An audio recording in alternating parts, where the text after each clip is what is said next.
হাইকোর্টে রাজ্যপালের করা মানহানির মামলার শুনানি শেষ, রায়দান স্থগিত। মামলার সঙ্গে যুক্ত রাজ্যপাল নিয়ে মন্তব্য করতে পারবেন না, এই আর্জিতে অন্তর্বর্তী স্থগিতাদেশের আবেদন জানান রাজ্যপাল। মামলার শুনানির এখতিয়ার নিয়ে কুণালের নতুন আবেদন, এই আবেদনের প্রেক্ষিতে হলফনামা জমা দিতে নির্দেশ আদালতের। হাইকোর্টে রায়দান স্থগিত। হাইকোর্টে রাজ্যপালের করা মানহানির মামলার শুনানি শেষ, রায়দান স্থগিত। মামলার সঙ্গে যুক্ত রাজ্যপাল নিয়ে মন্তব্য করতে পারবেন না।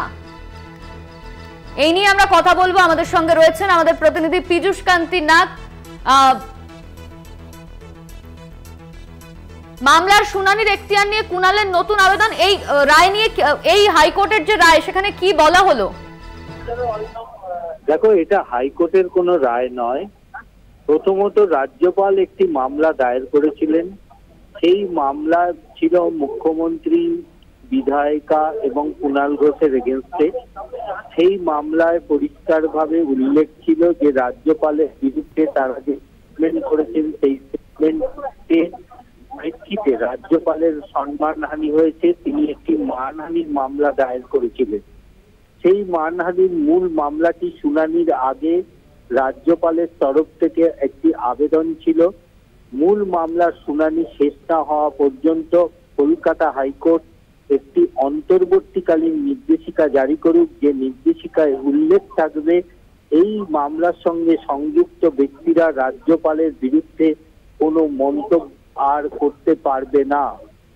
সেই মামলার সেই অন্তর্বর্তীকালীন নির্দেশিকার দাবি প্রেক্ষিতেই আজকে দীর্ঘ শুনানি হলো।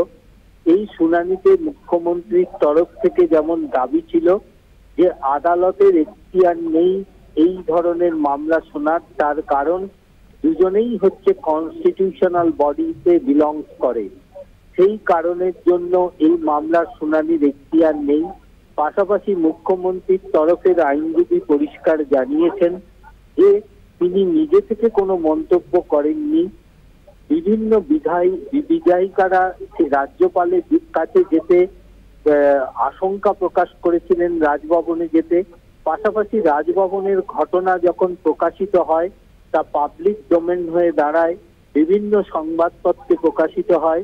শুধুমাত্র সেই সমস্ত সংবাদপত্রের সংবাদের উপর ভিত্তি করে এবং রাজভবনের যে মহিলা যে ভিকটিম তার স্টেটমেন্টের ওপর এবং তার অভিযোগের ওপর ভিত্তি করেই কিন্তু মুখ্যমন্ত্রী শুধুমাত্র তাদের বক্তব্যটাই তুলে ধরেছিলেন।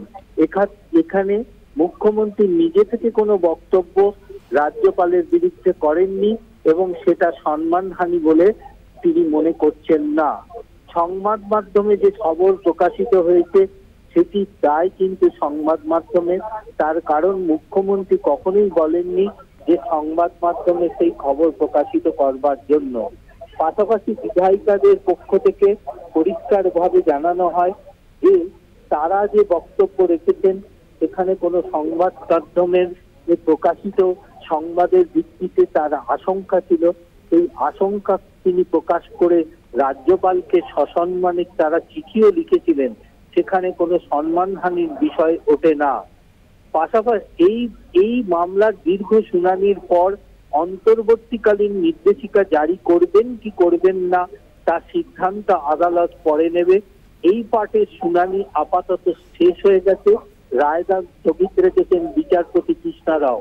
পাশাপাশি কুণাল ঘোষের পক্ষ থেকেও একটি নতুন আবেদন জানানো হয়েছে, যে আবেদনে উল্লেখ রয়েছে যে যেহেতু মুখ্যমন্ত্রী এবং রাজ্যপাল দুজনেই সাংবিধানিক পদে অবস্থান করে, তাই কলকাতা হাইকোর্টের এই বিচারপতির এখতিয়ার নেই এই ধরনের মামলা শোনার।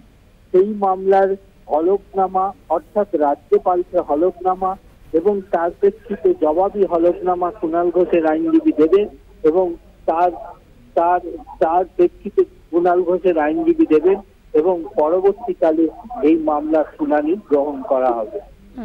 ধন্যবাদ তোমায় পীযূষ। আমাদের সঙ্গে ছিলেন আমাদের প্রতিনিধি পীযূষ কান্তি নাগ।